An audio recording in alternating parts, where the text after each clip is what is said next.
things that kills part of you, not physically I mean, kills your life, a divorce, a very harmful, hurtful rupture, which is like a valley of the shadow of death. Or a Judas betraying you, which is what Good Friday was about. And then in it, you encounter evil. So when you are in the life journey, you can't deny evil. Valley of the shadow of death is a place where you encounter evil. You have to be ready for that day. Then that is the fifth station in life. The sixth station is life is the equipment we have. We have a rod and a staff. They comfort us. So rod is the authority, old word is scepter. Staff is the comfort. So our life is in this ladder between scepter and staff. And step by step, that's how a parent leads the children. Scepter of authority, of course, authority of love, and a staff of provision. These two together build up the family. These two together build up your life. So you need to check out how is your scepter of authority, how is your staff of provision. Are they secure? So that will come under your finances, your business and career situation, and that resting place and that safe place, your family and friends for recovery, restoration. This is how the wheel of life application, checking out each section, whether they are secure in you. Little more about romance. Romance looks as if it's the ability to create indulgent moments that are good for you. Yourself with whatever feels good for you. So there are people who are immoral and they feel okay about it. They are quite satisfied with their immorality. There are people who are immoral and they are dissatisfied. Their heart looks for a good shepherd to guide them into paths of righteousness. You must remember that. There is a cry in the inside of every man for guidance, listening to a higher voice. That's where the good shepherd comes in. Guidance is when we don't know what to do. Guidance is when our foot is trying to slip, get us back on track, even slap us back to track. Guidance of righteousness, the standards that are that have not come from man, the standards that have come for a moral progenitor who has said this is right and this is wrong. For instance, marriage is for lifelong. Now in this modern society, people will deny this, decry and work against it even. Marriage is for lifelong. Man is man and woman is woman. Marriage is between man and woman. And it's for faithfulness for lifelong. You rupture that, there is an incurable dent in your character. Yes. So don't try it. It's best to protect what you have. So romance is make it good for yourself, and that's a beauty side of life. So when you say romance, the imagination kicks in, the kinesthetic, acoustic, visual kicks in, and it has a side which it's not mathematical, just to get it right. So physically, how you treat yourself, then feelings of love and appreciation, receiving. So there's a good balance of how you have received life. So if you did not receive love from parents, there's a fracture there. Those are the foundations that have affected you. Your life in the mother's womb would have affected you. Then life as you receive from father affects you. Life as you receive from mother affects you. Even the paternal line and the maternal lines of inheritance, heredity, have a play on even on our genome, which is now considered epigenetics. What you receive in the mother's womb, which is considered epigenetics now, yes. So you're attending on all those sources of influences that have gone in your life. Feelings of love and appreciation, deep satisfaction and love for who you are, that comes from the identity and belonging you receive from mom and dad, who you are. And of course, if you are trusting the Good Shepherd, you will define your life as belonging to him, coming from him. So that will be a great buttress, who you are right now. Whether they come from your intimate partner or yourself, or from the Good Shepherd, who gives you a sense of who you are. When you know who you are, you will relate with confidence and you will initiate love.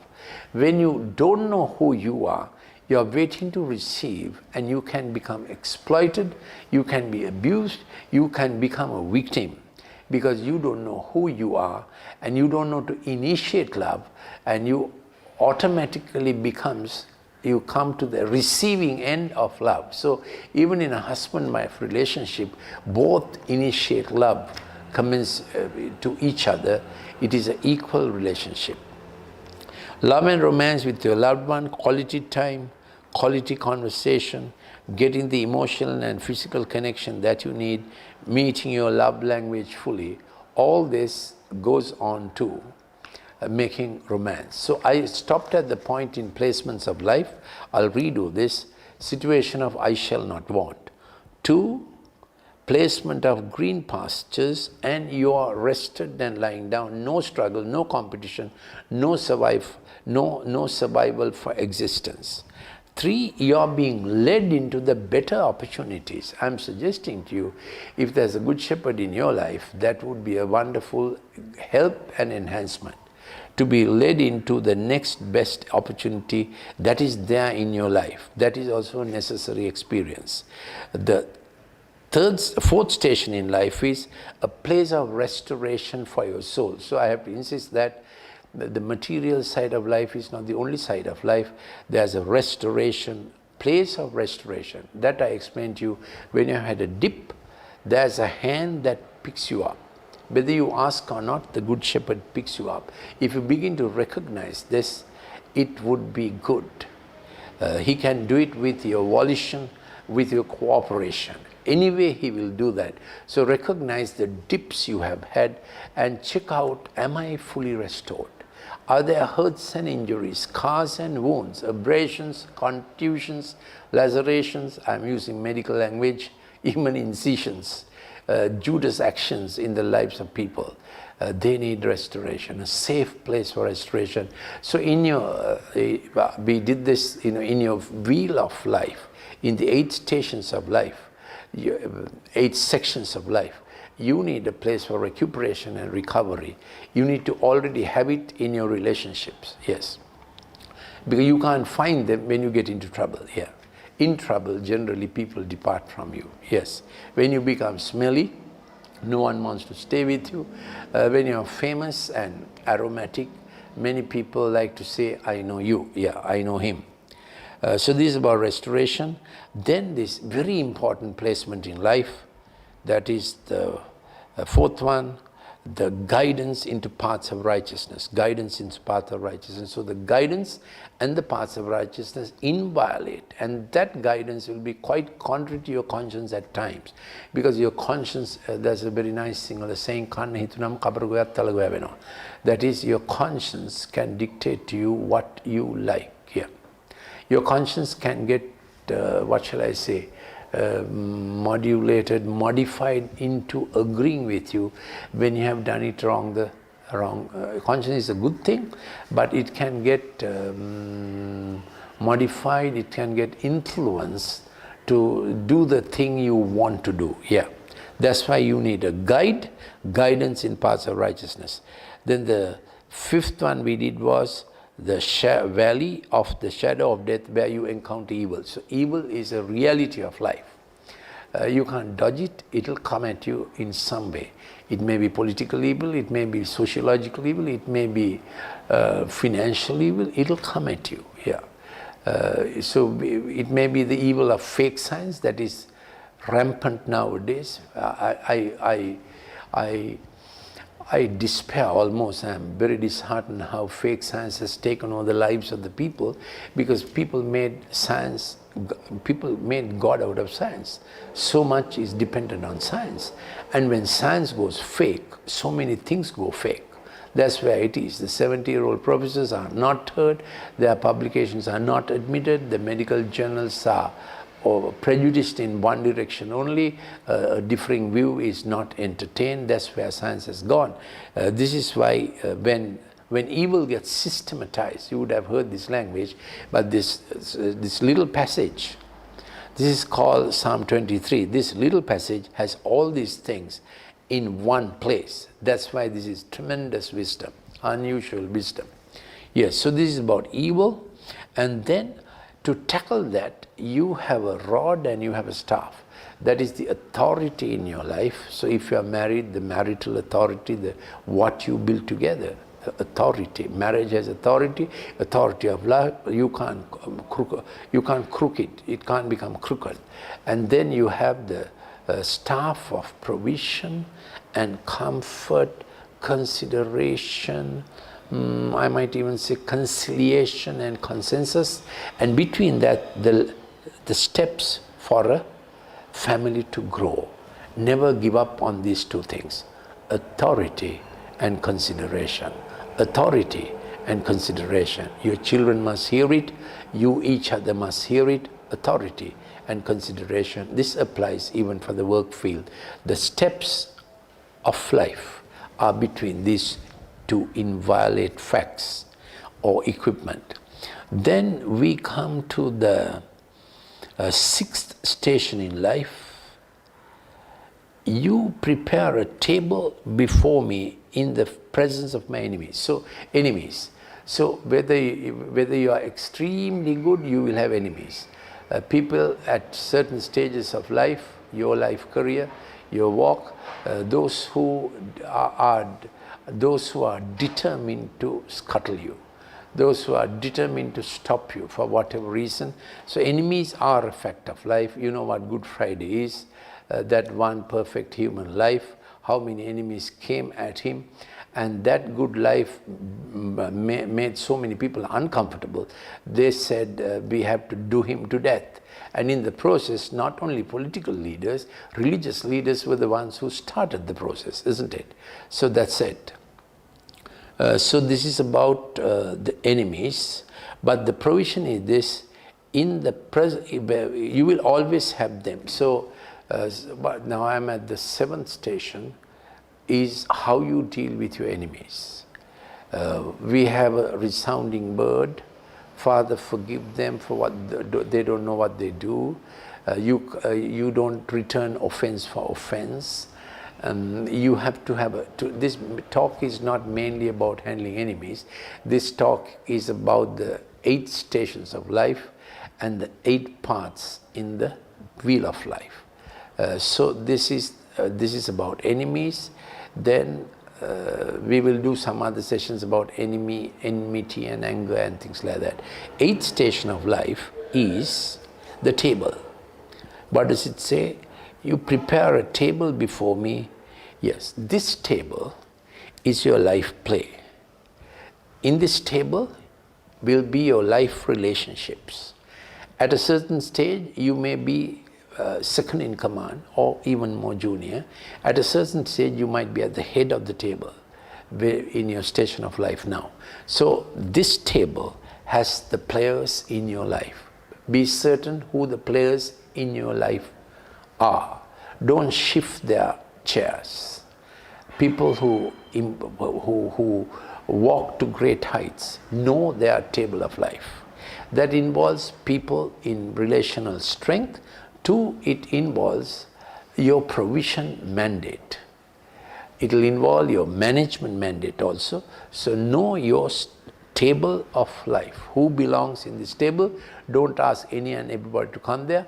Preserve your table of life and your relationships, and in it will be found the provision measure that you have been ordained for, designed for. It may be your table of life has that number and you can provide only for 4. It may be that your table of life is such that you are the chairman of a company that provides livelihood for 1,000 people. It depends on the table of life that has been given to you, but understand the table of life. So this is about the seventh station was the enemies, eighth station of life was the table of life, and here I come to the two most crucial parts. You have anointed my head with oil, and my cup overflows. So here the cup of life is right in the bottom of your life, right in the, you know what I mean by bottom, in the depth of your life. There is a cup of life that can overflow. All else flows from that. I started on the green surface. You remember? Green surface. You are lying down in green surface, and then you are being led into resources of good water. In the ancient world, water was money, water was wealth, water was prosperity, water was even political importance. That's what the ancient world was like. Who held the water? Who controlled the water? Controlled the area. Yeah. So that's about, that's where we began. Now we looked at the place of restoration, we looked at guidance and paths of righteousness, and then we looked at the moments or valley of the shadow of death that really, that's right, the dark night of the soul experience that you may have to go through, hopefully not every day in life. Hopefully not even every year, but those marked seasons out of which comes a kind of resurrection. A new thing is born in the dark night of the soul. Consider it like that. Why am I going through this terrible trouble? Because there is a huge benefit that's going to come out. That's a valley of the shadow of death. Then we looked at the equipment we have. The equipment, the evil, you remember evil we have to deal with. Then the equipment we have, the authority and the consideration or comfort. Families grow like this, workplaces go like this, step by step, saddled between or anchored between scepter and staff. Scepter speaks of kingship, staff speaks of shepherdliness. Nations need it. Politics need it, companies need it, economics need it, your personal life and family also need the two of this. So here I am at then we came to the table. You remember we came to the table, I explained the table to you. Your relational group which has provision for you and your company, you and your finances, you and your business and career. The relational table, don't lose your friend. In fact, the proverb says, don't lose your father's friends also. Yes, don't lose your father's friends. So this table has people and provision. Don't put provision first. People are sources of provision or avenues for provision. Yeah. Then we have come to the crux of the matter now. He anoints my head with oil, and he fills my cup to overflowing. So right at the depth of your life is a cup of intimacy, romance, relationship that has to be filled up. That is coexistence. You live life from this coexistence. I am telling you as a man of science, I have told this to you before. I became first in the island in the advanced level examination, sitting from St. Thomas's College, Mount Lavinia. Botany, zoo, chemistry and physics were my, And then in the Colombo medical faculty, I was batched up in every examination. But this is what I have to say. Life begins. Life, a wellspring, may I use that term, is this cup of deep, deep relationship. And if you keep the Good Shepherd there, it will be a cup that will always overflow, not just enough. It will be more than enough. And it is from this that you get this idea of anoint my head with oil. That is to say, it's like a crown of authority on everything you do. That comes from a cup of well-being and blessing deep, deep inside you. That comes from dad and mom, certainly. That also comes from the training you have gone through, but above all, there's a Good Shepherd that can work with you to make your cup bigger, out of which the portion of life comes. I think I have done enough. Yes, these are the stations of life I want to discuss with you. If you do that with a good shepherd, then you have extra resource that guides you and keeps you. Thank you for listening.